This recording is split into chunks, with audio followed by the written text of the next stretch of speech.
देखो, राजनीति कितनी नीचे गिरेगी इसका कभी कोई हिसाब नहीं हो सकता है। इट्स एन एंडलेस जर्नी जिसका कोई डेप्थ नहीं है।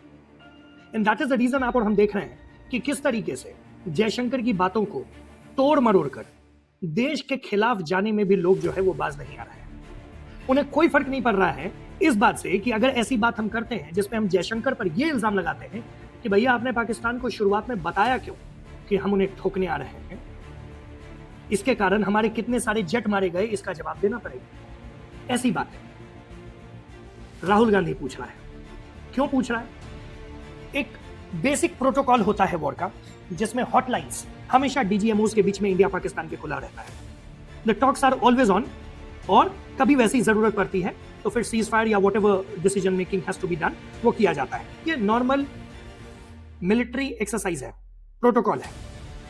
इसी में एक्सचेंजेस होते रहते हैं प्रिजनर्स के।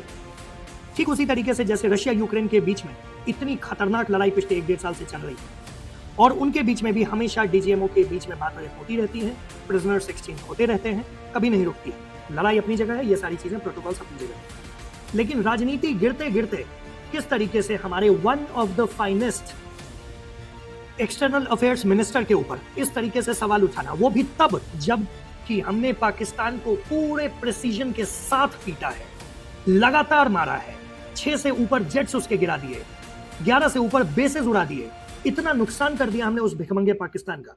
लेकिन यहां पर राजनीति करने वाले लोगों को अपने ही देश के मिनिस्टर के ऊपर, अपने ही देश के सेनाओं के ऊपर सवाल उठाने में कोई भी शर्म नहीं आ रही है।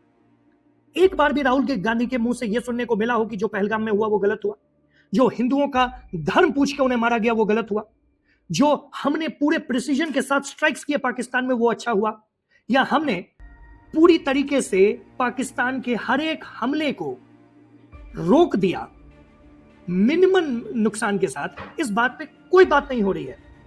लेकिन सिर्फ और सिर्फ विदेशी मीडिया में यह बात उछालने के लिए बार बार सवाल पूछा जा रहा है कि आखिर हमारे कितने जेट्स गिराए गए, ताकि आपके देश का जो डिफेंस इंडस्ट्री है उसको बढ़ावा मिलने में ठोकर पहुंचे।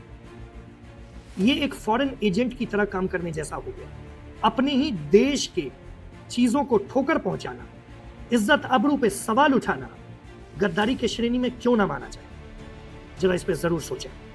जय हिंद।